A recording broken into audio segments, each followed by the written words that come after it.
नमस्कार दोस्तों, स्वागत है आप सभी का।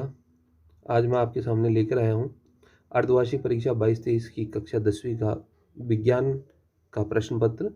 इसका पूर्णांक जो है 70 मार्क्स का है। समय जो दिया गया है वो 3.25 घंटा दिया गया है।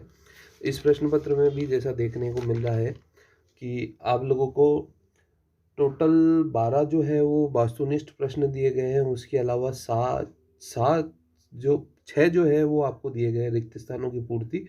तो ये सभी मिलाकर एक एक मार्क्स के हैं क्वेश्चन। तो 12 और 6 18 नंबर का पेपर यहाँ से कवर होता है। तो स्टूडेंट बिना देर किए स्टार्ट करते पेपर को। संपूर्ण सॉल्यूशन के लिए, पेपर का पूरा सॉल्यूशन के लिए इस वीडियो को अंत तक पूरा देखिए, बिना स्किप किए देखिए। हो सकता है अगर आप स्किप करके देखिए तो कोई महत्वपूर्ण जो उत्तर है वो आप छोड़ दें। तो स्टूडेंट बने रहिए इस वीडियो के साथ में और शुरू से लेकर लास्ट तक पूरा देखिए। तो चलिए स्टार्ट करते हैं। पहला जो प्रश्न आपको है वास्तुनिष्ठ में है, उसमें बोला गया है सीता के घर पर नमकीन लंबे समय तक रखी है। सीता की माँ कहती है कि अब यह नमकीन उपयोग में लाने लायक नहीं रही, क्यों? तो ये किस प्रक्रिया के कारण होता है? ये होता है उपचयन की प्रक्रिया के कारण। स्टूडेंट जो यहाँ पे दूसरा क्वेश्चन आपको दिया गया है वो आपसे पूछा गया है क्षारीय पदार्थों की पीएच का मान। तो कमेंट करके जरूर बताइए क्षारीय पदार्थों का पीएच का मान कितना होता है। और अगर आपको जवाब नहीं आता है तो आप हमारे से कमेंट करके पूछिए, हम आपको कमेंट में उसका आंसर जरूर देंगे। स्टूडेंट जो यहाँ पे थर्ड क्वेश्चन आपसे पूछा जा रहा है वो पूछा जा रहा है लोहा एवं इस्पात को जंग से सुरक्षित रखने के लिए क्या किया जाता है। तो आपको पता होगा एक लेप किया जाता है। तो स्टूडेंट कमेंट करके जरूर बताइए उस लेप का नाम क्या होता है। तो अगर इन तीनों प्रश्नों का उत्तर आपको आता है तो आपके 3 मार्क्स पक्के होते हैं। इसके बाद आपसे प्रश्न जो पूछा जा रहा है वो पूछा जा रहा है कुछ पदार्थों में अन्य पदार्थों को ऑक्सीजन देने की क्षमता होती है। इन पदार्थों को क्या कहते हैं? तो स्टूडेंट जरूर बताइए। इन पदार्थों को ऑक्सीकारक कहते हैं, जैसा मैं आपको बता रहा हूँ ऑक्सीकारक। जी हाँ, ठीक। स्टूडेंट अगला प्रश्न जो आपसे पूछा जा रहा है वो पूछा जा रहा है शरीर से अपशिष्ट पदार्थों को बाहर निकालने की प्रक्रिया क्या कहलाती है। तो उत्सर्जन प्रक्रिया के द्वारा हम शरीर के अपशिष्ट पदार्थों को जो है वो शरीर से बाहर निकाल देते हैं। नेक्स्ट क्वेश्चन आपसे पूछा जा रहा है किसी कोश में इलेक्ट्रॉनों की अधिकतम संख्या का सूत्र ज्ञात करने का सूत्र क्या है। तो 2n² इसका सूत्र होता है। इसके बाद आपसे पूछा जा रहा है तंत्रिका तंत्र की इकाई कहलाती है। तो न्यूरॉन जो है वो तंत्रिका तंत्र की इकाई कहलाती है। इसके बाद नेक्स्ट क्वेश्चन जो आपसे पूछा जा रहा है वो पूछा जा रहा है ब्रायोफिल्म की पत्ती द्वारा नया पौधा उत्पन्न करने की क्षमता होती है। पत्ती द्वारा इस प्रकार नवपादप उत्पादन करने की विधि क्या कहलाती है। तो इसे कायिक जनन स्टूडेंट बोला जाता है। ये कायिक जनन की अभिक्रिया कहलाती है। इसके बाद आपसे नेक्स्ट क्वेश्चन पूछा जा रहा है वे लक्षण जो जीव अपने जीवन काल में अर्जित करता है कहलाते हैं। तो इसे उपार्जित लक्षण बोला जाता है। नेक्स्ट आपसे पूछा जा रहा है ऐसे दर्पण जिनका परावर्तक पृष्ठ गोलीय है कहलाते हैं। तो गोलीय दर्पण वो कहलाते हैं। लेंस की क्षमता ज्ञात करने का सूत्र स्टूडेंट कमेंट करके जरूर बताइए। ये बहुत ही आसान प्रश्न आपसे पूछा गया है यहाँ पे। इसके बाद आपसे पूछा जा रहा है पोषी स्तरों में उत्पादक स्तर है। तो हरे पौधे जो होते हैं वो उत्पादक स्तर कहलाते हैं। तो स्टूडेंट अगर आपने यहाँ तक कि ये न्यू टाइप यहाँ पे खत्म होती है, वास्तुनिष्ठ प्रश्न यहाँ पे खत्म होते हैं। अगर आपने सही उत्तर दिए तो 15 मार्क्स आपके पूरे 12 मार्क्स पूरे आपके आ जाएंगे इसमें। उसके बाद रिक्त स्थानों की पूर्ति के अंदर आपसे पहला प्रश्न पूछा जा रहा है रासायनिक समीकरणों को संतुलित करने की विधि को हीट एंड ट्रायल विधि कहती है। उसके बाद वो पूछा जा रहा है लिटमस विलियन सूचक की तरह उपयोग किया जाता है जो कि थैलियोफाइटा समूह के लिए लिचेन पौधे से निकाला जाता है। तो यहाँ पे उत्तर होने वाला है लिचेन पौधा। उसके बाद नेक्स्ट क्वेश्चन जो आपसे पूछा जा रहा है धात्विक अभिलक्षण समूह के ऊपर से नीचे जाने पर क्या होता है। तो वह बढ़ता है। इसके बाद नेक्स्ट आपसे पूछा जा रहा है जब पुष्प में स्त्री केसर व पुंकेसर दोनों उपस्थित हो तो पुष्प उभय पुष्प कहलाता है। कौन सा पुष्प कहलाता है? वो उभय पुष्प कहलाता है। इसके बाद आपसे पूछा जा रहा है वंशागति के नियम देने वाले वैज्ञानिक का क्या नाम था। स्टूडेंट कमेंट करके जरूर बताइए। बहुत ही इंपॉर्टेंट क्वेश्चन ये आपसे पूछा गया है यहाँ पे और सभी को आता है, तो कमेंट करके जरूर बताइए।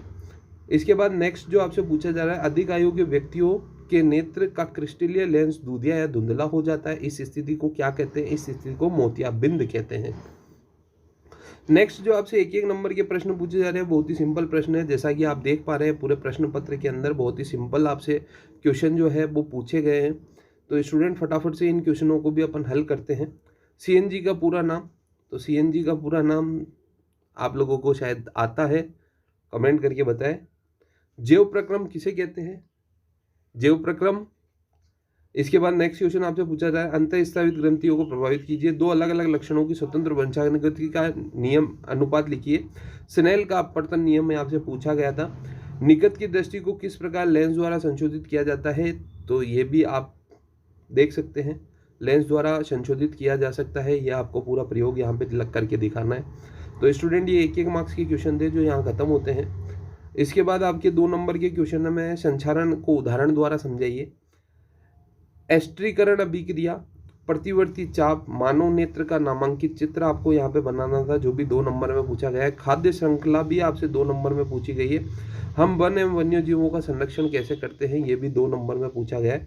इसके बाद स्टूडेंट आपसे 3 नंबर के जो प्रश्न है उसमें पूछा गया है विस्थापन अभिक्रिया और रेडॉक्स अभिक्रिया किसे कहते हैं। तो विस्थापन अभिक्रिया आप जानते हैं कि नहीं जानते हैं मुझे पता नहीं है, लेकिन फिर भी मैं आपको बता देता हूँ विस्थापन क्या होता है।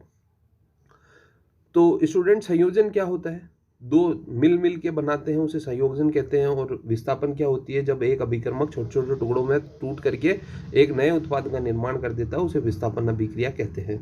इसके बाद आपसे पूछा जा रहा है क्लोज-शार की प्रक्रिया क्या है, उदाहरण द्वारा समझाइए, समीकरण लिख के समझाइए।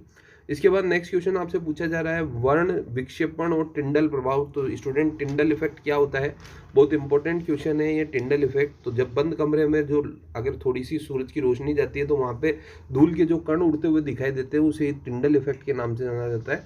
उसके बाद आपसे पूछा जा रहा है 5R का सिद्धांत क्या है। तो यहाँ पे 5R का सिद्धांत 3 नंबर में पूछा गया है, बहुत आसान क्वेश्चन है। तो कमेंट करके आप लोग बता सकते हैं, नहीं तो आप लोगों ने अगर इसका आंसर दिया तो आप पता लगा सकते हैं कि आपके 3 नंबर पूरे हैं।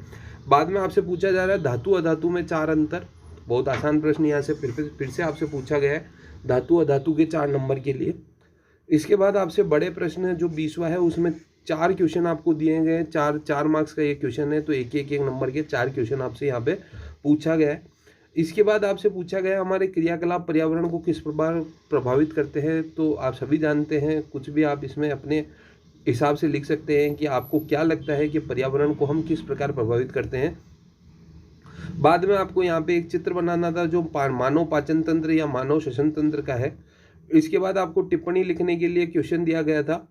तो ये जो क्वेश्चन था टिप्पणी के लिए जनन स्वास्थ्य और विभिन्नता का महत्व, उसके अलावा पुनर्उद्भवन और पुनर्जनन या मुकुलन के बारे में आपसे पूछा गया था। तो स्टूडेंट आपने हमारी पूरी वीडियो देखी, इसके लिए हम आपका धन्यवाद करते हैं और वीडियो में बने रहने के लिए बहुत बहुत आपका आभार भी है। और स्टूडेंट कमेंट करके ज़रूर बताइए कि आपने इसमें 70 मार्क्स में से कितने नंबर आपके आ रहे हैं। पेपर बहुत ही आसान रहा है और जैसे जो बताया गया था वही क्वेश्चन इसमें अधिकतम देखने को मिल रहे हैं पेपर में। धन्यवाद स्टूडेंट आप सभी का।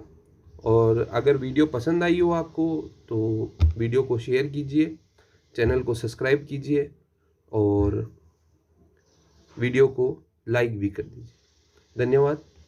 मिलते हैं नई वीडियो के साथ, नए पेपर के साथ में आपके लिए जल्द हाजिर होंगे। धन्यवाद स्टूडेंट्स।